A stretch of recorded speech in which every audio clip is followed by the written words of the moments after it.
Goed, ek wil nou vir broer Dirk Botma vra om vir ons die volgende referaat ook om lewer. Sy onderwerp is Judas 1 vers 17 en 18. Dankie Dirk.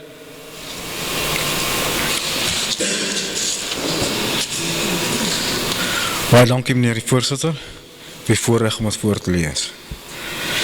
Maar julle, Judas 1 vanaf vers 17 en 18. Maar julle geliefdes moet die woorde onthou wat tevore gespreek is deur die apostels van ons meester Yeshua Messia. Dat hulle vir julle gesê het, in die laaste tyd sal daar spotters wees wat volgens hulle eie goddelose begeerlikhede wandel. Ons het as 'n volk vandag het identiteitsprobleem. So ons is so mislei en ons weet nie meer wie ons is en waarheen ons gaan nie. Jeremia 6 vers 16. So spreek Vader, staan op die weë en kyk en vra na die ou paaie, waar tog die goeie weg is, en wandel daarin, en julle sal rus vind vir julle siel. Maar hulle het gesê, ons wil nie daarin wandel nie. Dit is my elke keer ons probleem. Die Vader sê vir ons wat ons moet doen, maar ons wil dit nie doen nie. Kom ons kyk wie die aanvanklike 12 apostels was. Hier het ek ook wakker geword een oggend. Simon Petrus, Andreas sy broer, Jakobus die seun van Zebedeus, Johannes sy broer, Philippus, Bartholomeus, Thomas, Mattheus, Jakob die seun van Alfeus, en Lebbeus wat genoem word Thaddeus, Simon Cananitus, en Judas Iscariot. Lebbeus, is jy al gehoor van Lebbeus, die apostel Lebbeus? Ek het wakker geword. Ek het al so baie daar gelees, maar ek het hom ook nie gesien nie. Ek het 'n paar broeders gevra, hulle het hom ook nie gesien nie. Dit is net interessant. Wie het hulle geleer? Hulle het direk opdrag gekry, en hulle meester was Yeshua gewees. En wat moes hulle verkondig het? Hulle is deur Yeshua gelees, en daarna het hulle opdrag gegee. Yeshua het hierdie 12 uitgestuur, en hulle bevel gegee en gesê, moenie gaan op die pad na die heidene nie, en moenie ingaan in die stad van Samaritane nie. Dus daar is klare skeiding. Wie was die heidene gewees? Matteus 10 vers 5 van die Bybel verwys. Heidene na die nie-Israelitiese heidense volke of nasies in die algemeen. Dit wil sê volke sonder Hebreëse Israeliese afkoms of godsdiens, soos Grieke en Romeine en ander volke in daardie tyd. Wie was die Samaritane gewees? Ek wil graag hierdie dit uitwys dat mens kan duidelik sien. 2 Konings 17 vanaf vers 24. En die koning van Assyrië het uit Babel en uit Kuta en uit Ava en uit Hamat mense ingevoer en laat woon in die stede van Samaria, in die plek van die kinders van Israel. Israel was in daai tyd in ballingskap gewees. So hy dorp het leeg gestaan. Hy het Samaria in besit geneem en die stede gaan woon. Vers 24. En in die begin het hulle nie Vader gevrees nie. Vader Jahwe nie gevrees nie. En Vader het leeu's onder hulle gestuur en wat sommige gedood. En hulle het toe priesters uit die verbanning gevra om hulle te leer hoe om God van die land te vrees.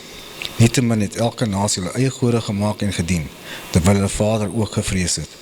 'n mengsel van hulle eie afgode en aanbidding aan Vader. Hulle het nie Vader se gebooie volledig gevolg nie, maar volgens hulle eie vroeë gebruike gehandel. En dit het tot vandag toe in Bybelterme so aangehou. Praat ek te sag? Ek praat achteruit. Dis was Samaritane 'n volk van gemengde oorsprong met die Israeliete vermeng wat daar oorgebly het. En hulle het die gebied van Samaria gewoon. Of wat was verder die opdrag gewees? Gaan liewer na die verlore skape van die huis van Israel. Wat het die apostels vir ons kom sê in kort en wat is hulle geleer? Opdrag vanaf koning Yeshua. En gaan en preek en sê, die koninkryk van die hemel het naby gekom. Maak siekes gesond, reinig malaatses, wek dooies op, dryf duivels uit, julle het verniet ontvang, verniet moet julle het gee. Moenie vir julle goud, silwer of koper in julle beeste aanskaf nie. Historiese sondigers navolg, soos Kain, moordenaars, Baal, winsbejag en Korah rebellie teen gesag. Geen reissak vir die pad, of 2 kledingstukke of skoene of 'n stok nie, want die arbeider is sy voedsel werd. kom duidelik op neer, as jy nie werk, jy kan jy eet nie. En watter stad of dorp jy ook mag ingaan, ondersoek wie daarin waardig is, en bly daar totdat jy vertrek. En as jy die huis ingaan, groet dit. En as die huis dit waardig is, laat jy vrede daarop kom. Maar as dit nie waardig is nie, laat jy vrede na jy teruggee. Hier is 'n duidelike voorbeeld van wanneer jy met iemand die eerste keer kennis maak. Of jy hou van die persoon, of die persoon het jy geen kwaad gedoen nie, en jy hou nie van die persoon nie. So is die gees wat daar werk.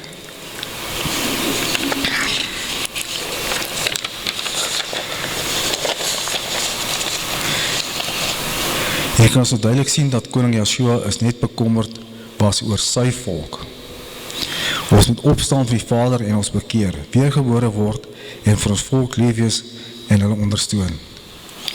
Want dan moet liefde onder mekaar heers. Kom ons kyk na 'n paar apostels wat hulle verkondig het. Apostel Matteus, Joshua as verloofde verlosser en koning, die koninkryk van God, met fokus op geregtigheid, genade en disipelskap. Vervulling van die Ou Testament deur Joshua se geboorte, lewe, dood en opstanding, die seun van die lewende God. Matteus beklemtoon die koninkryk van die hemele en hoe Joshua se lewe die wet en die profete vervul en leerlinge die beloftes van Vader vervul. Die volgende apostel wat ek so vinnig na wil kyk, as apostel Philippus. Hy word in Handelinge 8 beskryf as iemand wat die evangelie verkondig het op 2 hoofplekke, in Samaria, waar die Samaritane gewoon het, waar dat het nog godsmense ook al gewoon, en aan die Ethiopiese hoofdienaar. Hy het die evangelie aangaande die koninkryk van God in die naam van Joshua Messia verkondig, wat gelei het tot die bekering en die doop.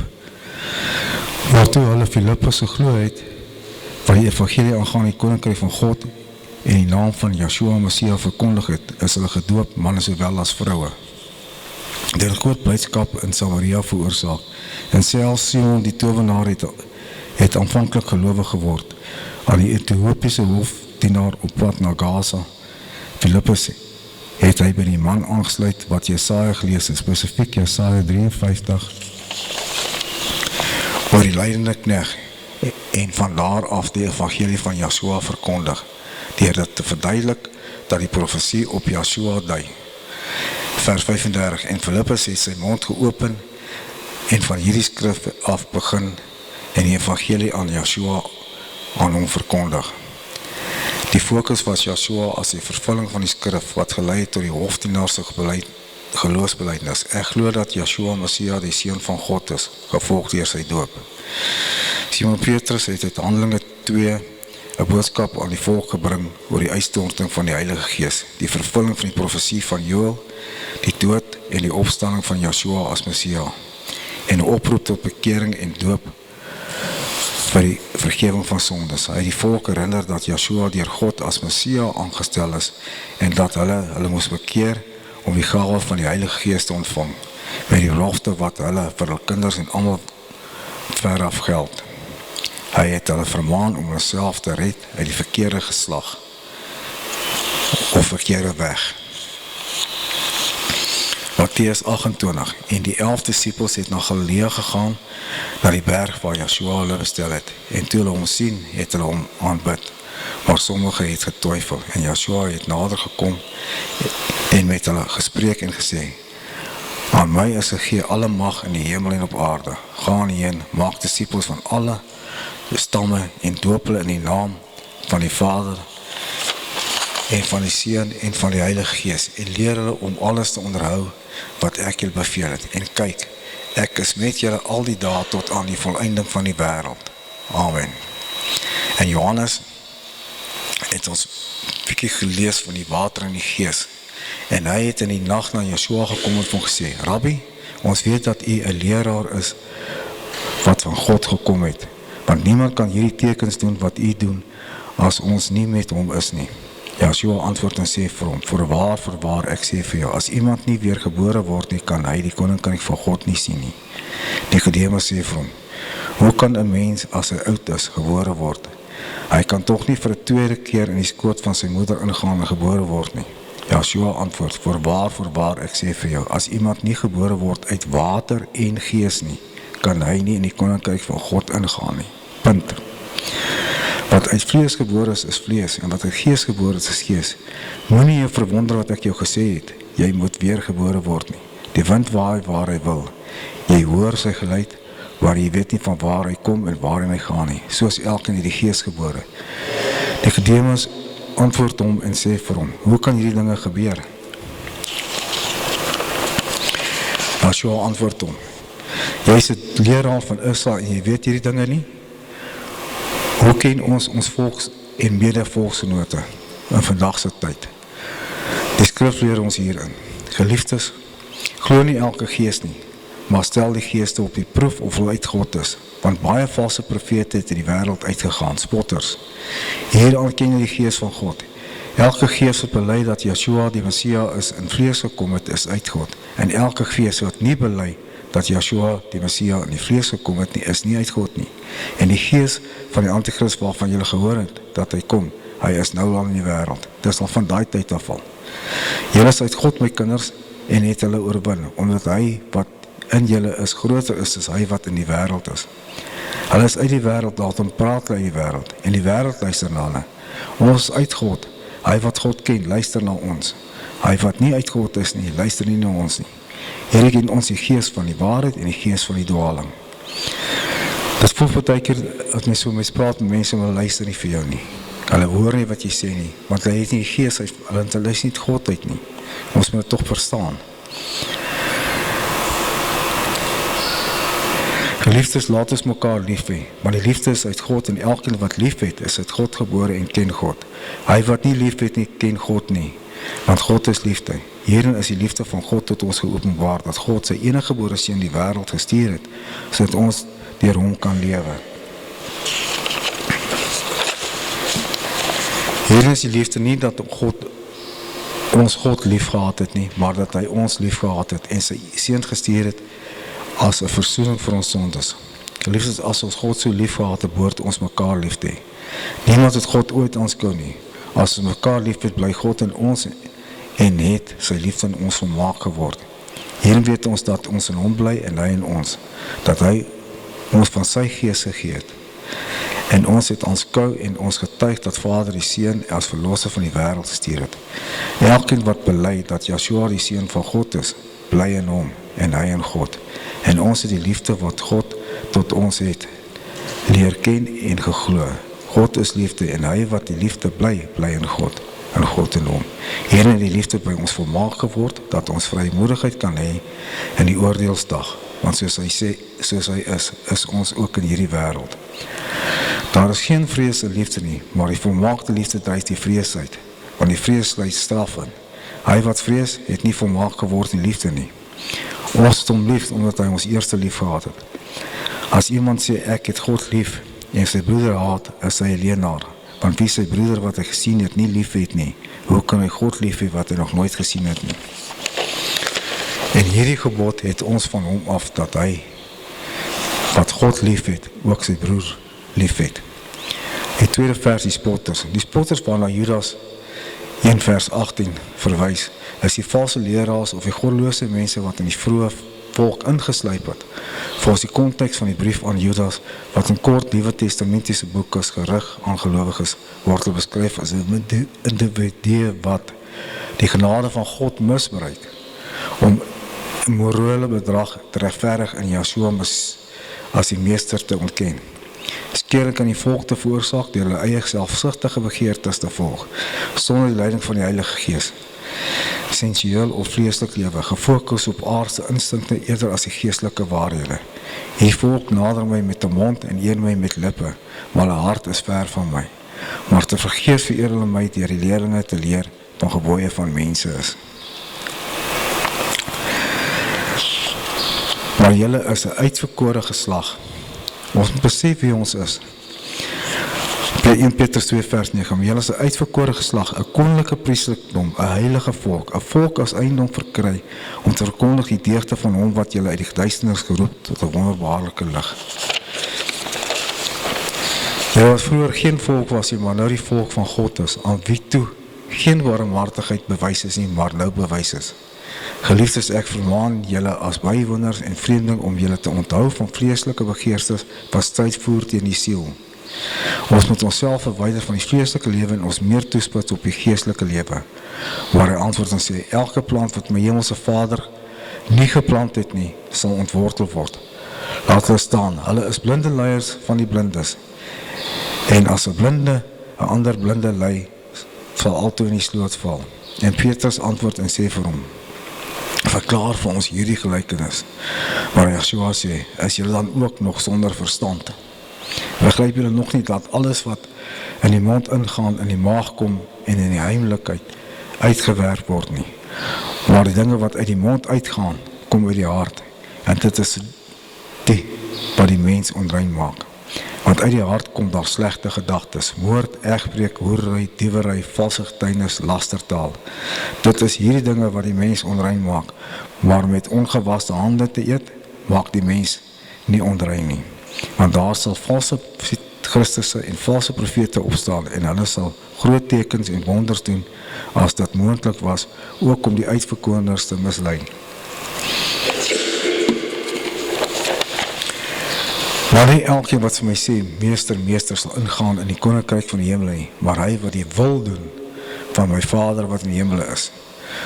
Baie sal in daardie dag vir my sê, meester, ons het nie in die naam geprofeteer of in die naam duivels uitgedrywe en in naam baie kragtig doen nie. En ek sal aan hulle sê, ek het julle nooit geken nie, gaan weg van my af julle, wat die ongeregtigheid werk.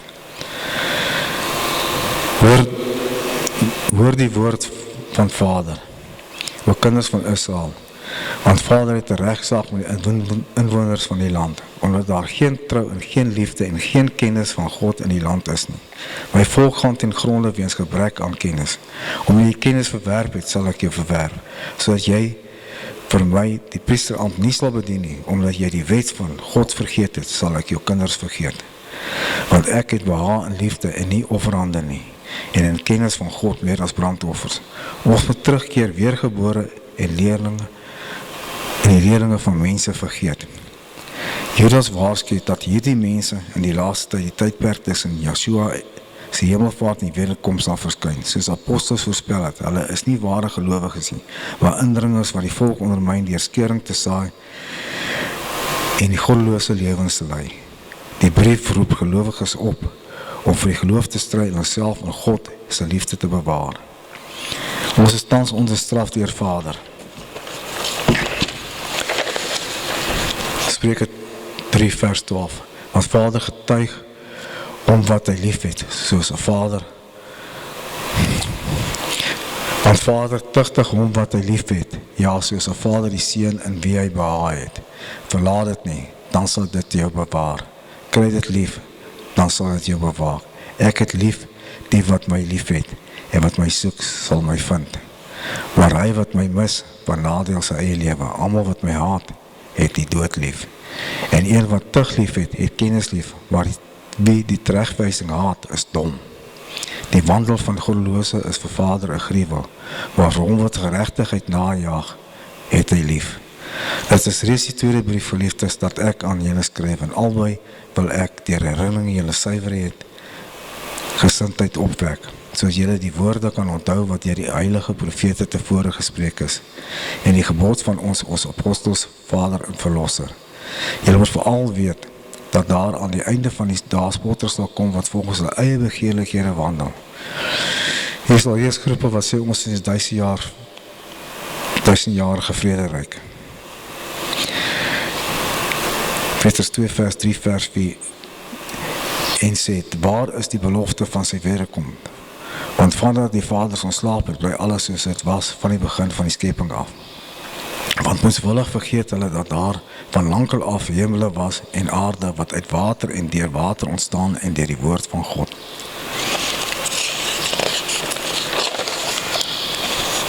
Wat die toenmalige wêreld met waterstreme vergaan is, maar die teenswoordige hemel en aarde is deur dieselfde woord as 'n skat weggelê en word vir die vuur bewaar teen die dag van die oordeel en die verderf van die goddelose mense.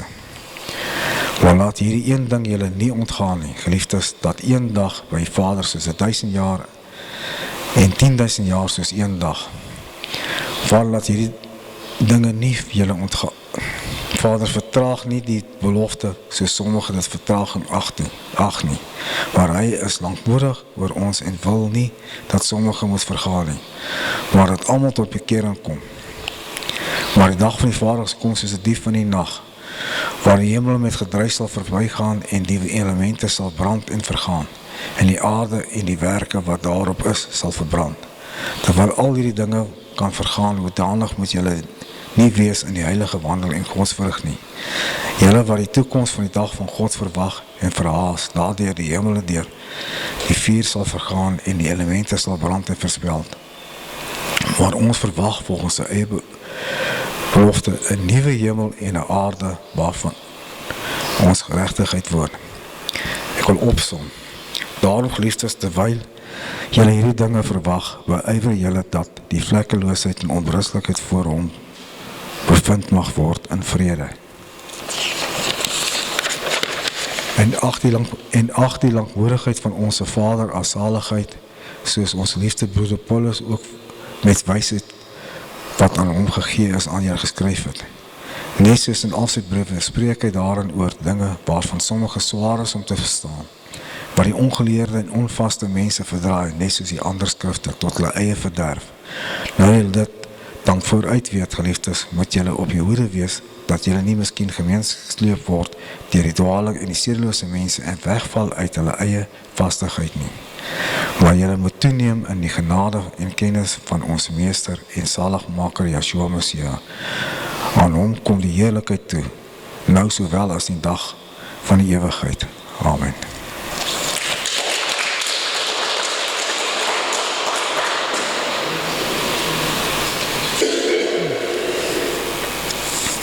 Dankie Dirk. Wat vir my uitstaan is dat die apostels het die opdragte wat hulle ontvang het hulle uitgevoer. Hulle het hulle gehou by die leer wat Yeshua Messia hulle geleer het. Maar dit is nie tans die geval nie. As ons maar die verdere verloop van die geskiedenis wat Dirk ook vir ons uiteengesit het moet kyk, dan moet die geeste op die proef gestel word, want dat vals leraars na vore gekom. Mens leer ook van die krag van die dwaling wat Vader ook gestuur het, dat die leen geglo moet word. Dis nog tot mate deur hom beskik. Hulle was getrou tot die dood toe. Hulle het hulle lewens nie lief gehad nie. En daardeur het hulle die lewe ontvang. Dirk het ook melding gemaak van die gebooie van mense. Wat hulle eintlik ingeskool was voor hulle deur Yeshua in die evangelie van vandag of die evangelie van Yeshua geskool geword het.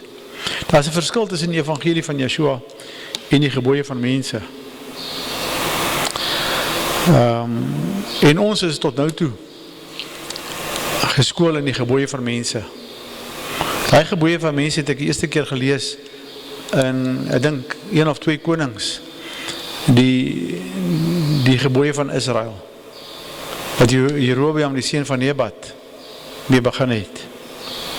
En dit het oorgegaan na die gebooie van mense toe.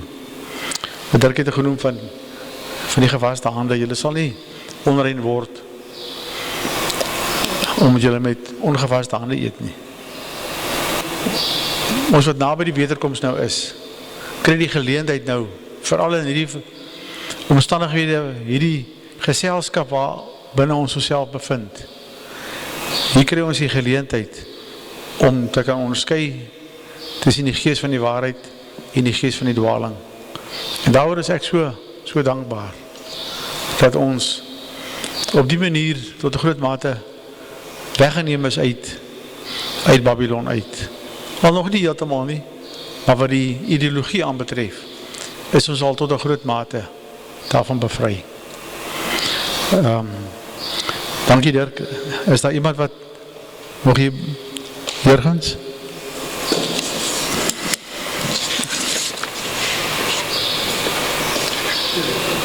Geliefde broers en susters, ons lewe vandag in seker een van die geweldigste tye wat ek nog belewe het. En ek dink as ons skrifte ken en ons skrifte lief en ons bestudeer het en ons geestelike lewens verander, dan dit wat in die afgelope tyd nou in ons lewe nou gebeur het, is die geweldigste ding vir my.